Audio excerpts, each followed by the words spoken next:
See, I knew you were good. I knew you were good for something. To know stuff. I knew you were good for something when I do this, right? Once in a while, I come in handy. Boom, shot in the dark. All righty then. Ooh. Post the lovely command in chat. Ladies and gentlemen, welcome to another fabulous episode of What the Wednesday. Unfortunately, I'm a little behind on editing content, so I don't even know what episode we're on right now. I'm going to guess somewhere in the 40s. They're close to 40, right? We're going to throw that out there. I don't know. But it's another week. We're here. The date is, I don't even know, July 21st. 21st, July 21st. Right, dude, I don't even know where I am. I know I'm in my office. I know I'm live. I know I got chat all over the place. And it's been a good week so far. Got my co-host, my bro host across the screen from me here today, Dusty the Game Hopper. How has your week been, my man? Oh, dude, it's another lovely week to be alive. Same old for the most part, but there's nothing wrong with that. When each day kicks ass, you want it to be the same. So enjoy my life. You have been enjoying Pogo, lots of stuff. Pogo, whatever it is. Pogo Stuck Rage with Your Friends. Is that what it's called? That's the full title, yeah. Pogo Stuck Rage with Your Friends. Mm-hmm. Yeah. You've been doing plenty of raging while playing it, so... Oh, yeah. You can rage alone, too. There's no necessity for friends, for sure, in that game. But, we were just talking about before we started this. It's a nice, I don't know, just release of any frustration that might have been buried below, and it just feels good to scream once in a while, so... As frustrating as it is afterwards, it's just kind of like, just let this nice big breath out and you feel great about it. Yeah, man. I understand. Yeah. It's, I've been bit by I tell you what, I've been bit by a couple bugs too. I've really been enjoying, I took up Remnant, right? Been playing that. And took up just the other day, I took up Code Vein. And both of those games, action RPGs, both of them. And I got kind of bit. I mean, I played Code Vein probably way more than I should today, because I probably should have been doing more work, but that's my own personal problem. Yes. Neither here nor there, right? But it's been action RPGs are always good. I tried to get you. I think when we played, me and Brandon, buddy of ours, rolled through Torchlight. I thought you would have had a lot of fun with that, but yeah, we beat the game before you had a chance to download it. I know. That was kind of the top down to me is still a little lost, and that's why I'm interested in the Ascent coming out, right? And there's a couple. There's what's the other one you're playing? Steampunk or Punk something? Spacepunk. Yeah. Spacepunk is out right now, and I think those are I've been watching you play, and I look at it and I'm like, yeah. I was like I could like this, but it's just I just don't know. It's not something that's really like jumping out at me right away. So I've been kind of like, I think the arcade again you'd probably enjoy too, because that's still your third person shooter roguelike style, kind of similar to Remnant in a way, but just a bit more fast paced with the movement. So that's not like an online multiplayer game? That's just like a it's not PvP. So it's 1 to 4 players. There is between levels PvP mini games and stuff. You battle whoever you're playing with for additional loot and stuff like that, which is kind of cool. But otherwise, it's basically just a randomly generated run where you keep going. The difficulty keeps getting harder. Everything just until basically the game kills you. Interesting. And along the way, you're just trying to complete different challenges in the run itself. And it's if it's kill 500 enemies, you have to do it in that one run. It's not you can do 250 in one run and 250 in another. You don't hit that 500, you're starting that challenge all over again on the next one. So it's just neat like that. Interesting. Yeah. So I don't know, maybe I'll watch more clips of it and possibly give it a try or something like that. I was watching you play it and I was like, I love the animation, I love the quick play style, the fast pacedness. But I was thinking Unreal Tournament for me in that sense. Yeah, something like that. So that might be kind of cool. We'll check it. We'll possibly check it out. What have you been up to?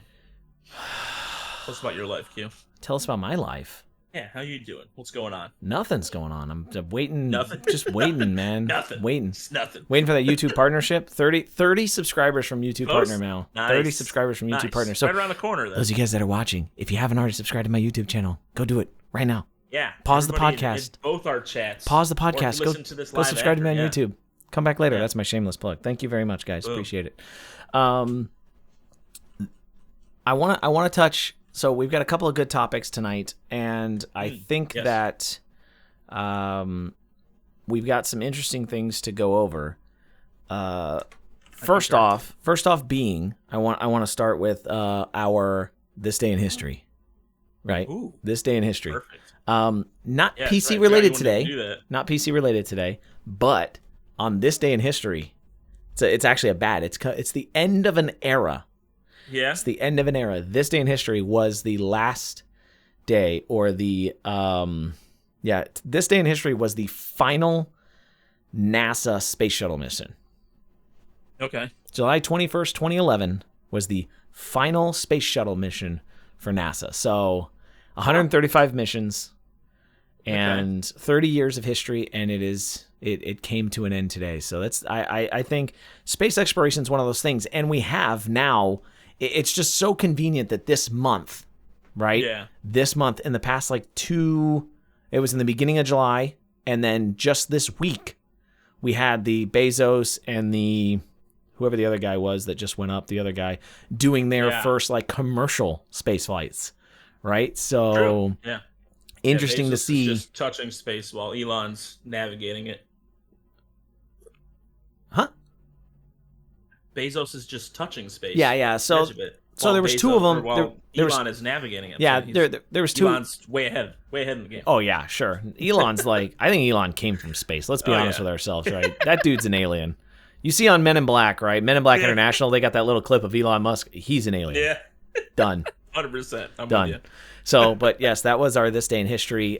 Today, apparently, I don't know when it was first announced. Okay. But a little tidbit of information. I'm gonna count it for This Day in History. Like today, RTX 3090s are going up in smoke. Ah, yeah. Amazon's new release of the New World. Apparently is cooking 3090s and overheating them.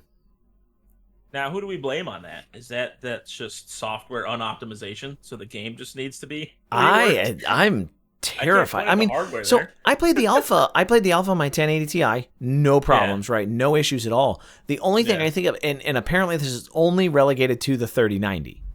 So it's something specific to the 3090 that it's happening to. And I've heard a rumor. I haven't seen a whole lot of articles on it yet. I've heard various tweets and rumors and things like that. I want to kind of wait and see till a more formalized news source comes out on it. But apparently it's directly related to EVGA's version.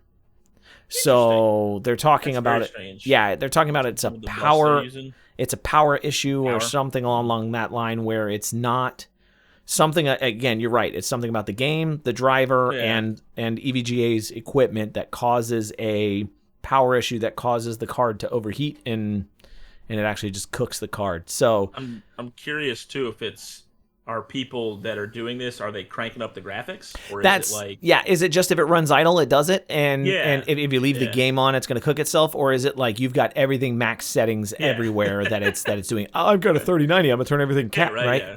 Ultra all the way, right? Which you have every right to do, right? So regardless, there should be a thermal limiter or something on that card that should keep it from doing what it's doing. But what's directly the issue and why is it happening? That's a great question, and that's something that I think either EVGA needs to come out with or Amazon needs to say, "Oh snap, we need to get this fixed," because this could be a terrible thing for a new launch title game. Oh yeah, 100%, man.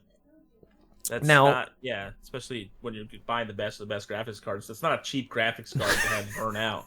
It's what's MSRP on it? It's $2,500 or something. I mean the flat standard edition was $1,500. Okay. All the partner cards like the EVGAs, if you're buying the gaming style ones, you're starting at $2,000.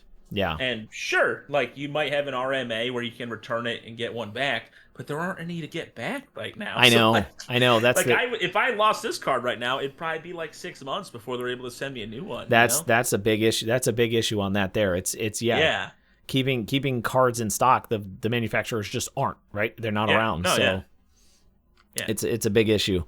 EVGA, get it fixed. Amazon, get it fixed. Now, speaking real quick about Amazon though, could this be impactful? Because again, this game, we all knew that the New World was coming out, right? They pushed it hard in the beginning, right? Lots of advertising, lots so. of stuff about it. And it's run on a in-house developed game engine, right? Yeah, I mean, this is. I'm not going to say it's the first game that the Amazon Studios has produced. Big game, at least. Yeah, well, I mean, the last one fell flat on its face. Crucible, rest in peace. We don't talk about it. Neither do they. But they at least threw the white flag in on that one as soon as they could. But yeah, so this is an in-house Amazon Studio, so I believe it's their own everything for the most part. Yeah, it's not off Unreal or anything like that. Right. So that could be part of this issue, right? We're just getting drivers set up for this, because that could be, that could be a big problem there that they're dealing with, is just how they get it configured, how they make it work, how this plays well with, with the equipment. And this could be a big problem if Amazon is banking on other developers using their engine or something like that. Like, this could be a test game for them, but going into the future, what happens to this system if it falls flat? Is that a ton of money? Because you're developing the engine plus everything else, right? Yeah, so it's Amazon Lumberyard is the name of the game engine. Really? It was actually licensed from Crytek's CryEngine, apparently. Okay. Is where some of the code came from, I guess, at first. But and then it backbones, obviously, on Amazon's cloud tech to have the capacity to handle, the hundreds of thousands of people connected to the game at once. So, yeah, it's something they need to excel and perform well if this game is going to be successful. Yeah, I mean, it is still in beta, right? It is still a beta game, so you are going to see its launch set, like a month or so. Yeah, it's got another month at least. Yeah. But yeah, playing in the alpha was fun. Again, not a game that really carried my attention. I only played it because I was in the alpha and kind of did some different things on it. But I'm excited to see it actually come out. I'm excited to see what happens. A new game engine is always nice, right? Like, if you can get something that works, makes the system work, and it provides competition, it brings better games for other things. That's nice. I'm kind of curious on what Amazon gets out of it, though, because Amazon's known for feeding off of data and advertising and et cetera, things like that. Like, what do they get out of building a game engine? I'm really curious at what it's going to collect.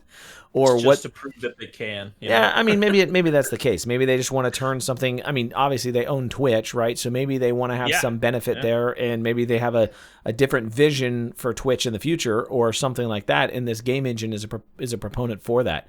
Maybe they have in-game streaming or something like that as a proponent in the future, and they could leverage weird stuff like that. Who knows? That could be really cool. One thing that's actually a really interesting idea I just thought of: if you could have voice chat. But if you could have video chat in game, like if you had, so you have like a mini picture-in-picture of like if you could talking just, and stuff like that. Yeah, if you could just have like like your webcams visible to your team in game, like how cool would that be? That would be a little different. And then you could like watch each other's. Again, if you die, you could like click on different people's things and like move cameras around and stuff like that. That would be a cool feature, right? To implement into a game engine, right? Everybody would have to have camera, all that other kind of stuff. But it's something interesting to consider, right? Yeah. We always, when we play games, right? There's times when I want to have your camera on or something like that, right? And it's something that I think could be cool. Yeah, no, for sure. And it's kind of one of the things that was advertised with like the cloud gaming services like Stadia, because the potential of having the server hosting all those connections, they didn't necessarily add it as like a webcam, but it was like you're playing a squad-based game, and in the top corner is all your teammates' perspectives, so you can like see what they're looking at, as they're calling out their comms and stuff like that, and it's not lagging or anything. But they don't do that now because it would lag your system like crazy. Right. Trying to get all these separate inputs at the same time. So right. I could see that being very feasible as well. Yeah, it's something that could be cool. I mean, I think that could be it could be a nice system if you had cloud-based computing to help support the load for something like that, right? Yeah. So that's the future for sure. Yeah. Yeah. So I look forward to it. So in our tech news, right, since last week we had this big announcement coming out. We talked about it on Wednesday. Big announcements from Elgato on Thursday. We were one day too early on the podcast. We couldn't make this podcast like Thinking Thursdays or anything like that. It had to be the Wednesday, right? That name sucks. Dang. Thinking Thursdays. Wow. Sounds like some special that comes on after the Mag School Bus or Whatever, something. man. Whatever. Like, but Reading Rainbow followed by Thinking Thursday. So Elgato had their first like major announcement event, we're gonna call it. So this wasn't necessarily a live event, right? This wasn't a live stream. It was a premiered video. So that was the way they built up all the hype. They got everything rolling. Yeah. They had all this kind of, momentum around it. Even though one of the guys was like, I had to get set up with the camera so I could be here for the event. And I'm like, dude, this is not a live, this is pre-recorded. Anyway, whatever. Yeah, right. So Elgato came out and just dropped Everything. seven. Yeah, they were like, hey, you want to be a streamer? Guess what? We now have everything, right? Everything. It's like you want to be a streamer?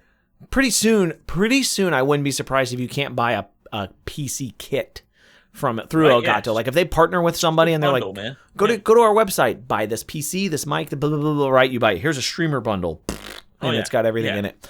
Now I can see NZXT doing that in a heartbeat, man. so out of the we're gonna touch real fast. Out of the products, they announced 2 different variations of a mic arm. They announced a camera. They announced an XLR interface. They announced an upgraded Stream Deck. They announced a wall mount, which, and then there was one other thing there, but I can't remember what it was.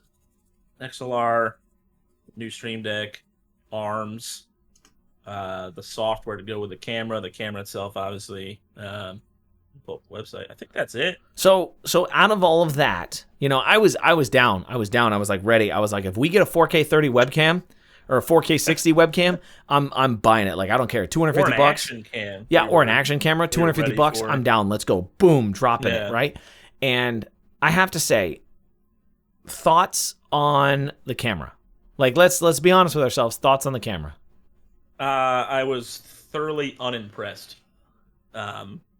I mean, like in the presentation itself, it's like, and you're looking at us on it right now. I wasn't like, wow, the clarity. It was like, it's just another webcam. Like, I mean, obviously at the end of the day, I feel like the webcams, it depends a lot on your lighting, how you tweak the settings. You can make a webcam look horrible if you don't do the settings right or if your lighting sucks, but in the right conditions, it was no different than a stream cam, a C920. At the end of the day, it wasn't blow me away, give me take my $200 in any way, shape, or form. Right. That was my whole thing. Like I think that there are lots of benefits. I really do. I think there are benefits to the camera. I do. And this is we talked about this after the event. Either that night. I think we talked about it that night.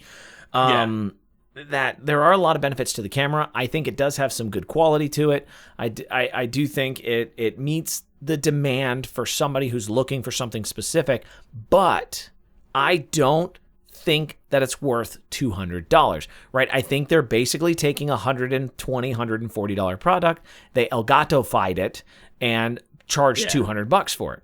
I do like certain things, like being able to control the exact ISO, right? Which, for those... Yeah, the software looked nice. For those who are big into cameras, you understand that things like that matter when you're looking at clarity and when you're looking at video quality and stuff like that. But in every presentation that we saw, there was artifacting, it was pixelated people, and these were people that they hired to do these videos that were supposed to be good with the cameras and good with the stuff. Now there are a few, there's 1 or 2 video production people that do YouTube content that I know had the camera. I haven't had a chance to watch their videos yet. I'm going to try to make it a major point this week to go and watch those because I'd love to see what they can do with it. Coming from I think one of them uses a Sony DSLR for their regular camera and the other one uses some ridiculous $5,000 camera, right? So, comparing that to that, makes a huge difference. And can they do magic to make it not such a huge difference? You know what I mean? And that's what I would really, really love to see and really like to figure out. I just didn't see it, man. I know people are going to buy it. People are going to jump on the Elgato bus. People are going to jump on the Elgato bus. It's going to be sold out. It's going to be crazy. But it just, to me, it's no reason to take my camera here today and go and buy another one. There's no reason for it. No. Yeah. For me, it's if you already have a webcam, there's no reason to upgrade to it whatsoever. I know that the big point was like it's got the Sony sensor in there, which supposedly take it to the next level as far as webcams concerned. But I don't know if it was not the best sensor in the world or whatever it is. It didn't. I don't know. For me, I want to like the next webcam that's going to blow my mind is going to be the webcam that I look at and I can't tell that it's a webcam. But this one was still clearly a webcam in like you said, the color correction, the artifacting, the motion, and all that kind of stuff. It just didn't feel like it was something that was a better quality option. So, I 100% agree. 100% agree. Yeah. I was a little disappointed on that. Now, touching over the XLR interface that Elgato's producing. I am super pumped about that. I really am. I think I know you ordered one. I know you ordered one. I did. It's in the mail. And I'm super pumped about that device. I think that the Wavelink, is that what they're calling it? Or the... Their software? No, Wave XLR. That's what they're calling it. Wavelink is the software. So their Wave XLR device, I think that's a really sweet device for somebody who just streams. We had this discussion. We've already talked about all this offline, but I really think that the Wave XLR, for somebody who literally just needs to connect their XLR microphone to their computer, I don't think you're going to get a better product. Again, yeah, and for the price? Lewitt Audio, amazing manufacturer. I think they do great products on their own. They showed several of their products in the video. I love the LCT 440. If I could get an LCT 440, I would be super happy, but I don't have one yet. But Lewitt Audio is a great company. I think whatever they build is going to be a good quality product. So that's why I bought the Wave 3 right out the gate, because again, it was a Lewitt partnered product. And there's nothing going to be wrong with it. The only thing that I would say is if you do more than stream, if you do anything where you need multiple audio sources, or you have even if you have a 2 PC setup with the Wavelink, you can't use the Wave XLR, right? Like it was a very, very not even niche. It was a very generic product that only works for, single PCs that, you need one thing for. Even if it had a headphone jack in, like for a line in from like an iPod or something, you could finagle something, but it doesn't even have that. It just has it has an aux in. No, it doesn't. It just has headphone out. It has XLR, headphone out. Oh, out. Yeah. Sorry, not in. That's it. It has XLR, headphone out. That's it. Yeah. It's all of it, right? And that's fine, right? The single knob, very simple features, very intuitive setup. Yeah. I think, again, it's going to be an amazing product for that type of thing. But, I'll probably never see one unless for some reason Elgato, hey guys, decide to send me one so that way I can review it. Hey guys. Hey, you're gonna know someone who you can borrow, man. Then I don't know why I'd ever get it, because it's too simple for most. I wouldn't say it's too simple for most. Yeah. It's too simple for anybody who needs that one extra input. No, and I think too, for just defending Elgato real quick. Obviously, their streaming is their thing, so a simple device. For somebody like me who that's all they needed for is streaming, it's a great entry price, because a lot of the stuff I've looked at, number one, it's like these stupid complicated panels that I don't understand what I would need it all for, and they end up costing $400, $500, $600. It's a nice, simple, easy, cheap price, and if it sells well and does well, it's one of those things that next year maybe you see in Wave XLR Pro. And it's an upgraded version with a whole lot more options for that's what I think we'll see, because the Wave XLR was 140, 160? Yeah, it was 169. 169. Okay, yeah. I suspect that after this first release, I think Elgato's going to get a lot of feedback on it. And even from the people who did all the testing, all the videos that are out exist, I suspect we'll see a Wave XLR 2.0 or, like you said, Wave XLR Pro or whatever, because they had a Wave 1, Wave 3, right? It makes sense to have that second tier. Yeah. So if you want to spend $250, hey, guess what? Here's the additional features you're going to get out of it, right? And I think that's definitely coming down the line. I'm still surprised. Like, I was still surprised to see it come out with their close working relationship with Helicon for the Go XLR, but, it was something that needed to be done. Okay. It's in time. Yeah. It was one of those things that they didn't have any attachment to, right? They didn't have any way to connect with the XLR community, people who wanted a studio, right, a studio style microphone. They didn't have any way to connect with those people. So this was it. Yeah, no, it's a good move. I'm excited to play around with it and see how it works out. So what do you think? What do you think was the worst item to add to the launch event?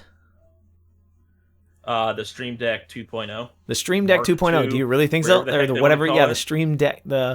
Is it 2.0? I mean, The Stream Deck revamped or whatever it is. There's no functionality difference in any way, shape, or form. Every point they were trying to sell on it was like sturdier stand, faceplate to really customize the look. Like, but I mean,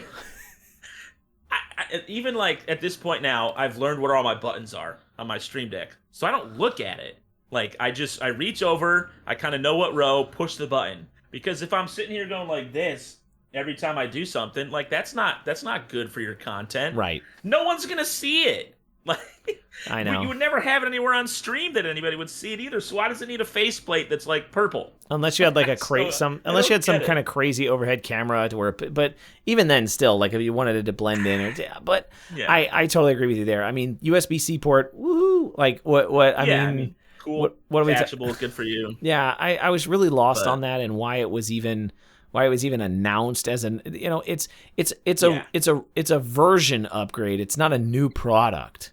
Right. And I think that's my distaste in that, right? Is that right there. Because they like announced it as like, oh, we're doing all this crazy stuff. And I'm like, nope. I mean, if they came out and said, oh, we know, like, even if they came out and said, hey, we know that with the original Stream Deck, we had reliability issues with buttons or, something, but I've never heard a lot of negative feedback with the Stream Deck for anything, right? Like some software issues, but I've never heard a ton of like hardware reliability issues. So to announce a hardware upgrade is kind of silly at an announcement event. That's more like a sidebar being like, oh, hey guys, here comes a new Stream Deck because basically we have discontinued some of the products or components that were in the original one. And that's what I think really happened. I think really what happened is that they're having to discontinue some components.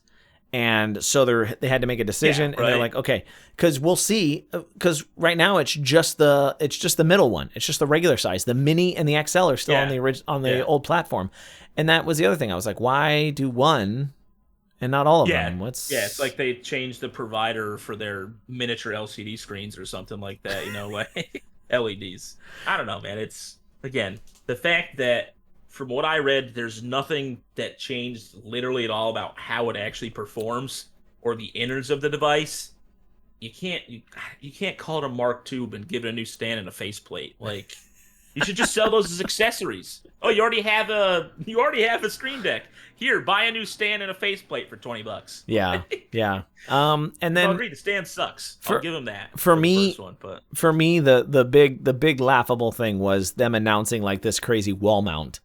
The wall mount like camera stand, and I was like, we've had wall mounts from other companies for half the price of this. Yeah, $6 on Amazon. Yeah, I mean, I get it. Maybe if it was hard to find one that was sturdy enough to hold a DSLR, but I mean, you could honestly, like, wall mounts are one of those things that if you were ingenuitive enough, if you had any. What am I trying to say right now?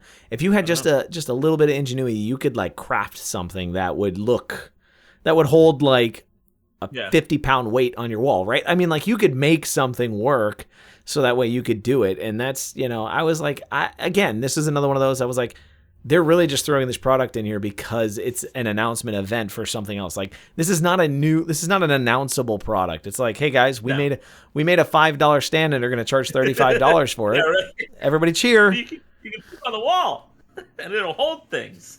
And then you can purchase our additional mounting accessories for another $20, $40, $50 to put more stuff on it. Now the mic arms, I do think they're getting into the mic market, right? They've had the Wave for a while, right? And now they've got the Wave XLR. I think the mic arms made sense, right? It's a product that I think fits their brand, it fits their styling for people that are going for a certain style and look on their setups.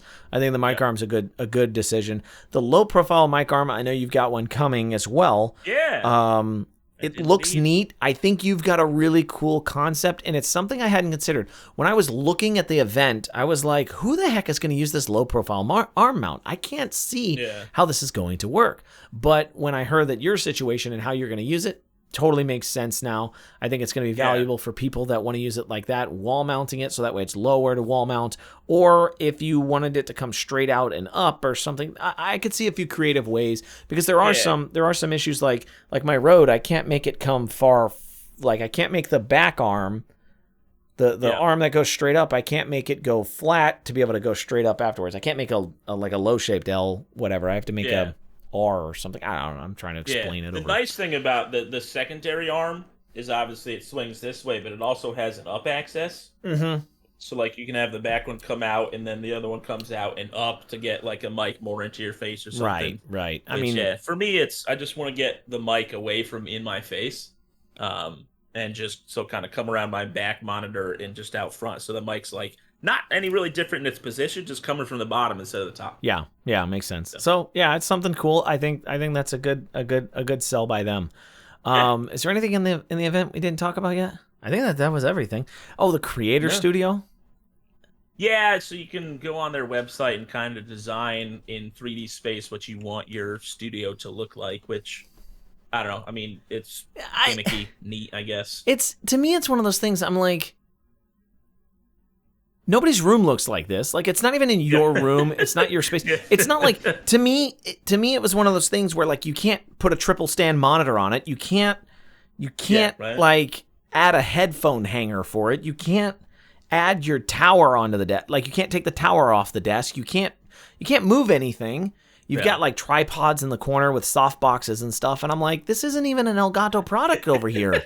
Like, I went into the Creator Studio and I was like, this is really gimmicky. It's something to. I saw one person who literally took key lights and they literally just covered the desk with key lights, and they were like, okay, it's bright enough now.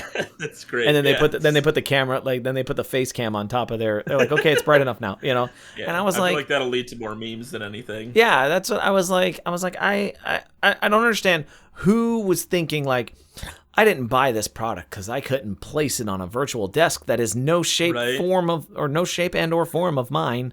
Yeah. You know, I was like, yeah, whatever. I was like, somebody was bored. You know, the Elgato CEO, whoever the guy on the video was, his nephew's into like some kind of development thing right there, and they needed to give him a project as an intern, and they're like, hey, buddy, go build this. And he ran with it. Or it's just literally an in-house thing they use when they're doing their own mock-ups. And they're like, hey, you know, we should throw that on the website. And someone's like, yeah, that's a good idea. Yeah, something. And now you can see how an Elgato product will look next to another Elgato product, next to another Elgato product. They're not trying to sell you anything. Yeah, I know. So, yeah, that was it. The Elgato, and again, it wasn't a letdown. The event wasn't a letdown. I think I hyped myself up. Like, I wanted it to be huge. For sure. I wanted it to be a massive event with this really cool product that I was just going to be sold about, and it just didn't come. It didn't happen. I was like, damn. Yeah. Biggest thing for me, you know, it's a webcam that doesn't have a mic whatsoever, because any streamer can tell you the webcam mic means absolutely nothing to them when they're purchasing it. So it's at least one step in the right direction. We'll see what Facecam 2.0 looks like. Yeah, there you go. Or Facecam Pro. Yeah. They're 4K.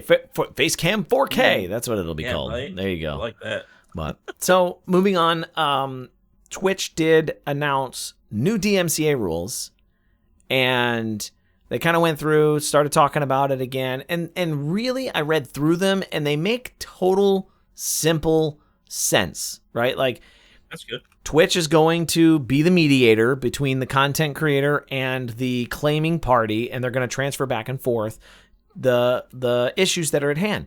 Now, they did clarify in the DMCA policy that you do get 3 official strikes. So that, I think that's been a standard rule for a lot of places. Like, you know, maybe somewhere, like, it's been an unwritten rule, because I think on YouTube as well, you get X number of strikes or something like that. Yeah. I'm not sure how it all works. Started the standard for 3 strikes and you're out, and it just became a universal norm there you go. for everything. Yep. So, but the one interesting thing that I did see in there, and I talked about this a little bit on my own stream on Monday, that Twitch made official verbiage in that first like paragraph that they do have the ability to kill or disconnect live VODs. Which that right there is You mean by going. live bots, like live video? Sorry, not live VODs, live Okay, streams. like a live stream. Yeah, Okay, yeah. I said live. I was thinking Like VODs. if we were playing DMCA music right now, they could just if we cut were our feeds. yes, they could just kill your feed. So that is really interesting because there's been this like misnomer. People have been thinking to themselves that if they were to stream it and then delete their VOD, that they can't get caught, right? Yeah, that they're don't okay. allow clips. Don't save my VODs or don't allow my VODs to be watched. It gets crushed, and that's not true. That's not factual. You know, even if you don't have your VODs, even if you go and delete your VODs, we proved this today. In Discord today, we proved that even if your VODs and clips are deleted, they're still accessible. Yeah. Like if you delete them from your page, doesn't mean we proved today. Dr. Disrespect's in my Discord, Dr. Disrespect's bathroom clip is now visible. I'm probably gonna go move that to somewhere else because I don't necessarily know if I want that visible all the time. Like but Ice Poseidon clips, another content creator banned from the platform. Right. So there's clips out there that still exist that have been long since forgotten on Twitch or long since removed from Twitch, but they still exist somewhere in the Amazon cloud space. So this is one of those things that people think that just because it's not visible on the web page means that a bot that is given to Twitch or not given to Twitch, but this bot is designed to go sniff this stuff out on the internet, it's going to go find it. Right? It's going to look for it. Yeah. It's going to find it. It's going to get it off. It's going to get it off there, and it's going to send you a nice little letter in the mail saying you owe us $100,000 for playing this video or whatever it is. Right? Yeah. I'm going to be real curious to see too, because obviously we were talking. There's the content creators who they'll stream stuff, turn off their VODs afterwards, don't have it clipped or like that. But then there's also plenty who just disregard that it's a thing at all, and they just still continue on using DMCA music as much as they want and go unpunished for it.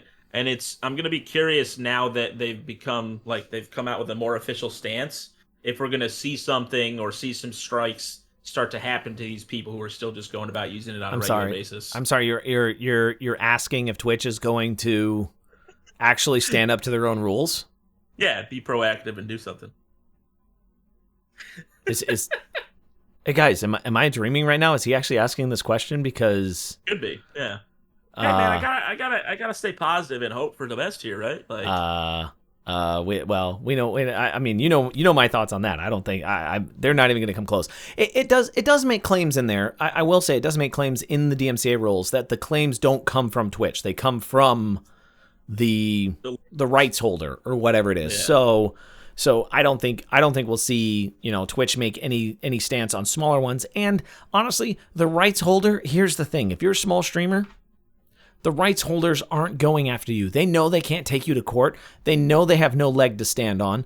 Not no leg to stand on, but they know that if they come sue you for $100,000, you're not going to have it, right? Like there's no point in them going after you. But that doesn't mean that 2 years down the line, if you do have the opportunity to make it big, they're not going to come back and find that clip and say, hey, by the way, you made this, come give me your money, right? Like now that you have the money. Thing. Yeah. And yeah, you're right. There should be honestly, there should be a statute of limitations, all this other kind of stuff. But it's the way all that works, the way royalties work. Because if you play a song that's 20 years old, that band is still getting paid for you to play that song, right? Whoever owns that song still gets paid every time you play it, even if it's 20 years old. Video games, same thing. When players exist in video games, they get paid in advance because they don't get royalties per game, per like play of a game. But same concept could exist where I've always said this in the past. I've said this for so long that Twitch is a platform. It's one of those things that when we buy a game, we don't buy a streaming license to play the game. Oh, I mean, if you really want to get technical about it, we don't buy streaming licenses for games. That's why Nintendo went through and killed YouTube videos for all of their games at one point. Nintendo went on a frenzy to get every video game YouTube video off.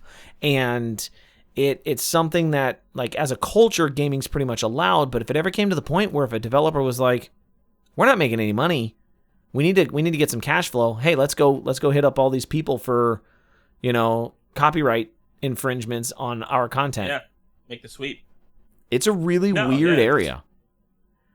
Very much so, and it's one of those things I feel like it always will be. I don't know if you'll ever see like just an official handshake across the board, and it's just like you said, it's just something that's kind of accepted. I think companies look at it as, they're getting free advertising. A lot of them they pay, nowadays, which is funny. Not only are there streamers who don't pay to have a license to stream the game, but they make lots of money to play it in front of people because it's great advertising for them. So, do you think why don't you think record companies have ever gone and tried to do that as well? Like, if you think about it, it's always been the other way around. Like, music and record companies have always gone after people to get money, but they've never, like, as far as I know, I've never heard of anybody being like, oh, I got paid by so-and-so to play this, this CD for 6 hours. Yeah, no, right, yeah. It wouldn't be a bad idea. For smaller bands or something like that, it could be something that's pretty, if you could find somebody to advertise for a smaller band, it could be very lucrative in the long run, right? Yeah, as long as they own the rights to their music to be able to give it to you, I'd love to do it. It'd be great. It's a great idea. Have it. Then you got something. Something is always better than nothing, and nothing against the DMCA free stuff, but because it's still such a new thing for the streaming world, the options, it's not many things with vocals, and it's a lot of it at the end of the day kind of all sounds just like the same. It's like I don't mind EDM music. Yeah. Right? Like, I don't mind electronic music, but it seems like that is what makes up like 95% of the DMCA free genre. It's just people who sit behind and no offense to DJs or no offense to people who create music. Right, but we love you all. It's the same keyboard sounds, the same mid synthesizers, the same mid mixes, right? It's just kind of repeated in different ways. And I'm being very generic, I'm being very vague on that, but lo-fi's lo-fi, right? Like, yeah, right. You're just not getting that. You're not getting that mix, from like different bands and things like that. And the one thing that I think really sells it for me for like EDM is the lack of vocals in a lot of songs. Because I think you're right. Like, you can take bands and you can take artists and you can throw they can play the same song different ways, but when you throw the vocalist in there, it makes that unique part of each of those songs. Yeah, very much so. Very much so. So anyway, DMCA rules changing. Again, nothing major. Content creators got to be careful with what they're deciding to do. If you want to play DMCA music on your stream, you do you, but just be ready for it in the future in the event something happens. You can't go back and say, I didn't know anymore. It is very clear. Twitch is making announcements. They've got it in their blog post now. It's in the creator dashboard. There's an alert that there's new. The little star lit up today and said, "Hey, new DMCA rules exist." So pay attention, guys. Look at it. Understand. We have a strike counter in there that tells you how many you got. Yes, exactly. So pay attention, because your channel can get forever revoked. And I would be very, very curious if another platform would limit your availability if you got banned for DMCA uses on other platforms. Yeah. And other ones just aren't as lenient. Obviously YouTube has always been a very, very adamant about they don't want any of that stuff out there. So YouTube's very interesting because they charge for it. So they pay back whoever the owner is, right? So it automatically goes to whoever. They're like, hey, you get no revenue on this video. I'm like, well, that sucks. That sucks. That's 10 hours worth of work that I'm not going to get paid for now. Crap. Okay. Learn to walk the line. Yeah. So, the last thing I have for this week, and I keep pushing out followers, but it seems like that's the generic thing. The last thing I have for this one is the gambling streams, man. They're back. They're back with a vengeance. Twitch. They're not going anywhere as much as we want them to. They gotta go, man. They got to go. I agree. 100%. I feel like this is the new. We still got Amaranth doing ASMR, even though she's been banned for it. She's still out there licking the side of a silicone ear. For God knows what. Money, and we've got lots of money. And we've got train wrecks over here getting paid $1 million a month to gamble. Oof. Like, can you imagine somebody off just random? If you were getting paid $1 million a month to gamble on stream, would you? Would I? Yeah. On stream? I say no. It's one of those like you know like we all talk the talk and want to be those people, but at the same time, like, would I do it forever? No, but if I have the opportunity to cash in a couple $1,000,000 and just be able to live my life doing the content I want after that, that's the beauty I see in it. I'm not saying that it's okay. I have a really hard on the platform currently. I have a really hard time with it. If I had to stream it on like I would probably say no. I probably would, because the one, like, I would always think to myself, like, I wouldn't be comfortable with myself doing it. I really wouldn't. Like, that to me, it's a weird, you know how my moral compass works and how all that. No, for sure. But like the one time, like, I hear a story, even if like 2 years down the line, I see some kid that's 22 years old and he's sitting on the street, got no money, and he says, "Oh, you're that guy I saw streaming." Yeah. And I went all in on the casinos in Vegas and I lost everything, and now I'm $500,000 in debt or something like that. So I just went bankrupt and I'm living on the streets. That would be the story I would get, and I would be like, I sold my soul. I sold this kid's soul. I didn't even sell my own soul. I sold this kid's soul for $1 million basically, and I couldn't live with it. I couldn't live with it if I ever heard that. If I ever heard a story like that, and that's what I think is being. It's so weird because that's the what ifs. That's the what ifs and the because you say the same thing with like alcohol, right? I make the same claim with alcohol. Oh, I say, no, I mean, if there's always a beer on stream or whatever it may be, right? There's always that fear, even with my own kids, right? There's always that fear that like I don't think I have a problem with alcohol, but what if my kids watch me drink and then they grow up and they're like, okay, drinking's okay, and then they have a problem. Like, is that my fault? Yeah. Was I an influencer to their decision to drink, to which gave them the ability? But can I run in fear of it, right? Can I run in fear and not do it because of the what if? So that's, I can understand. There's a weird moral dilemma there. It's a super gray area because I can make that, Trainwrecks can make that same claim, that same exact claim when it comes to gambling. Is it his fault? Is it his fault because somebody else can't control themselves? Yeah, no, and like, it's one of those, it's the money, the things you could do with that kind of money too. It's tough. Again, because I'm not going to say that there's ever a perfect scenario for anything where everybody leaves happy and a winner, because, I mean, life's just not like that, unfortunately. It's always, when someone's getting picked up, there's always somebody falling flat on their face. It's just reality. But, yeah, I mean, I guess it'd be a little iffy on the rules as far as what I had to do while doing the streams. Like, if I have to sit there and preach and get everybody I can to sign up as well. I mean, $1 million is still $1 million. Like, I'm not trying to sell my soul here, but again, that money could change, it could change my life, my family's life, all that kind of stuff, and allow me to do content that I want to do for the rest of my life after. So now there's some claim, tough, right? There's some claim that even though he's making $1 million a month, he's still in the hole a total of $2.8 million. I wouldn't doubt it.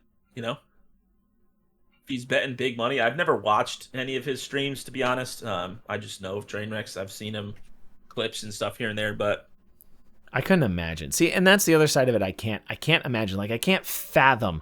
I feel disgusted when I lose $20 at the casino playing poker for 6 hours. Like, it's one of those weird things. Like, I can't fathom the impact that would have on my life, on and things like that. Like, making that much money doesn't even make sense to me, let alone losing that much money doesn't even make sense to me. Yeah, I mean, if you have the money, though, it's a different world. If you have $100, losing 50 sucks. But if you have $10,000, losing 50, you're like, it's whatever. It's not as big a deal. So it's one of those things. The higher your ceiling goes, not necessarily the less important, but the less impactful all those things really are for you. I guess, but I mean, no, I understand, and maybe that's the claim. I know somebody posted a tweet today that the average viewer, right? The average viewer age, I think it was like 98% of their viewer age group was between 18 and 40 or something like that. Did that. It was that Trainwreck. Yeah. Yeah. It was only 3% of his content that was 13 to 17. Yeah. So, I mean, you make that underage claim, but 3% is out of 100,000 viewers. Yeah, right. Yeah. It's still 3,000 kids out there. Yeah. I mean, it's not like it's nobody, Yeah. So, we've made the claim where, little Timmy goes and gets mom's credit card, and instead of putting it on V-Bucks, he's putting it on chips, right? But I mean, I don't know. How much do we hold the streamer accountable? Where does the accountability line? Yeah, no, and that's part of what it is. Like we said, the platform itself, if it's allowed on the platform and there's nothing that says I'll get banned for it or I can't do it, there's not a lot I wouldn't do for $1 million if I was guaranteed for the month, I'll say that. If Twitch says it's okay and there's $1 million at the end of the month in it for me, tell me what I got to do.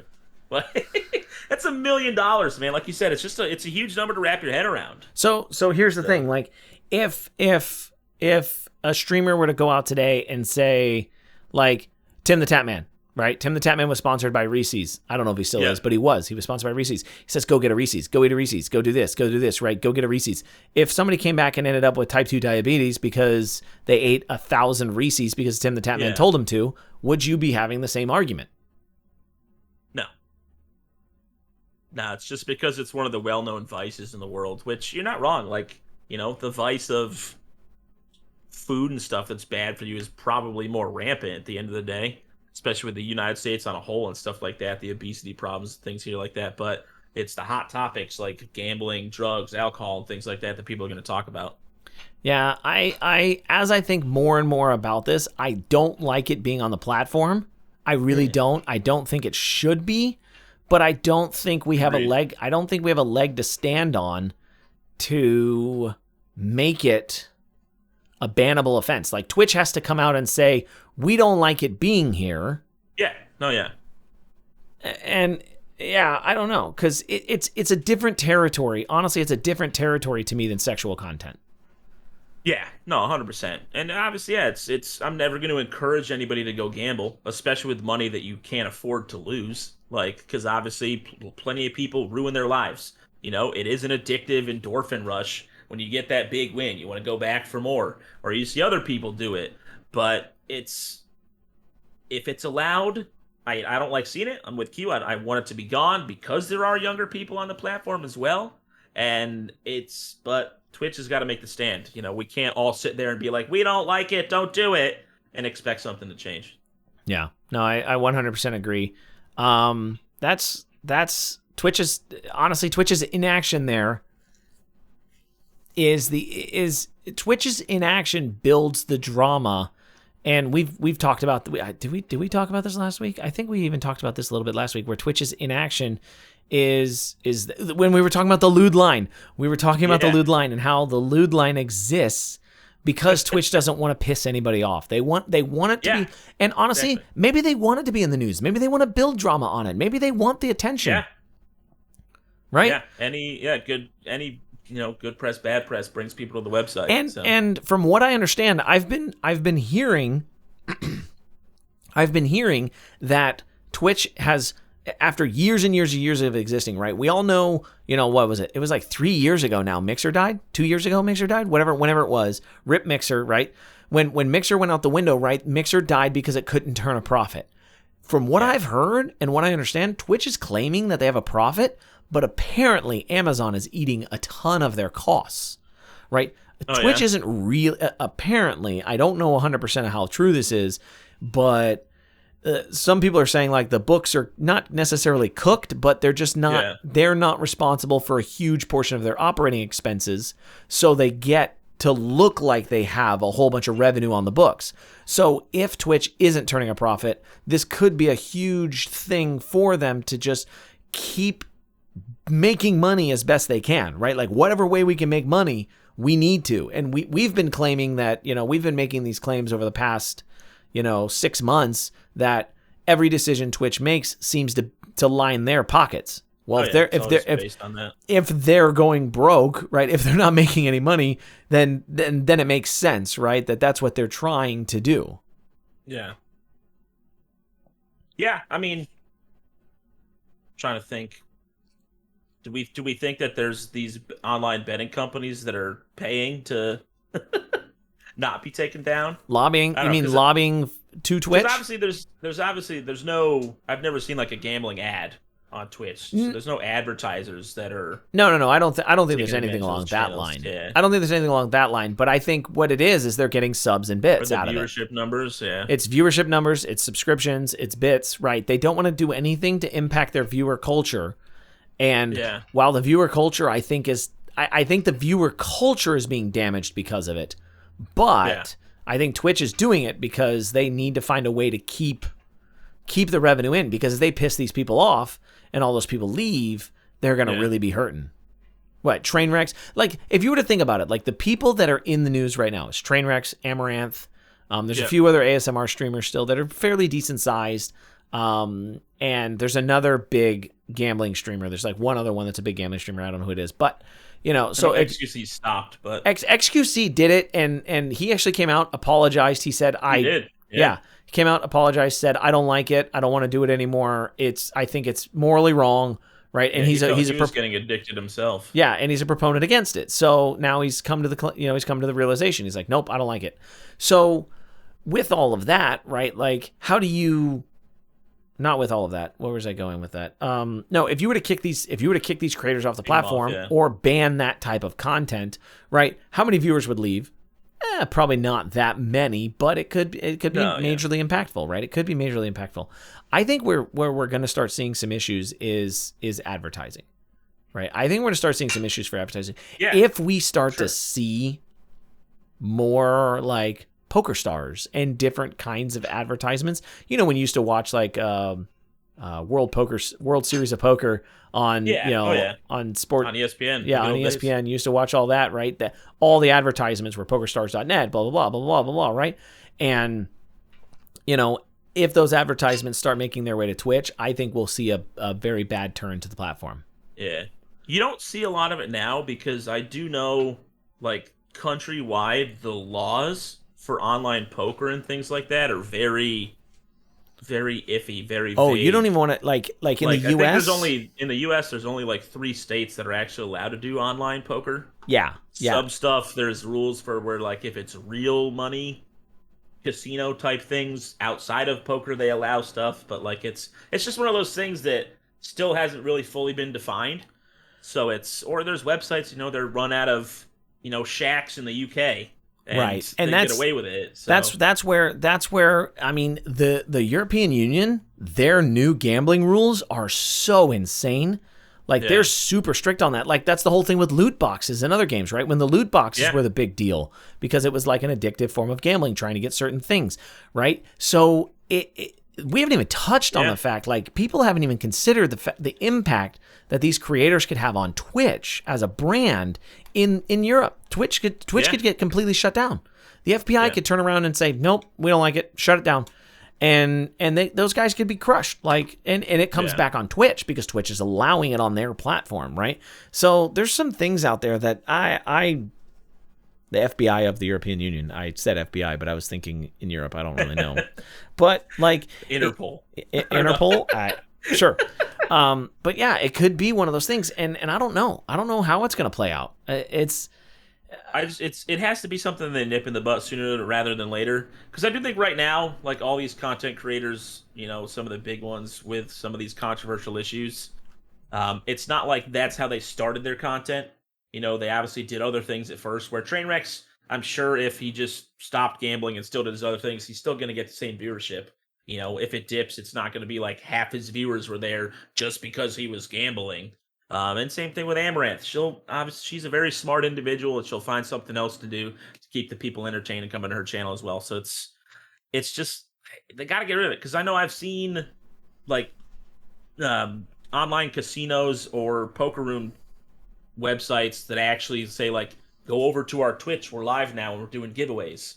And then they encourage people to come sign up for their website and deposit money and stuff that way as well. And that's where it starts to get real dicey. Those channels should be down immediately. Like, I still think it's a little weird when you have businesses, having Twitch channels. I think that's a little weird. Yeah.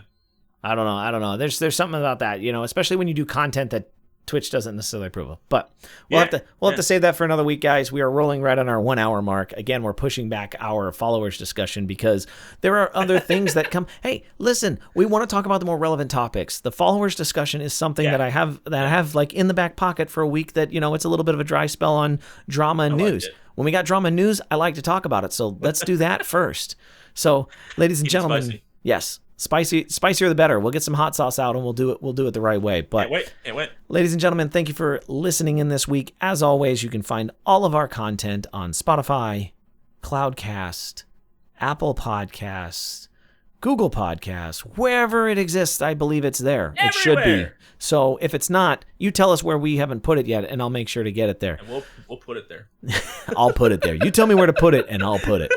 Yes. So with that, ladies and gentlemen, it's been a wonderful week. We will check you guys next time. Hopper, send us home. Oh, we love you. Until next time, guys. Again, thank you for listening. We'll see you next week.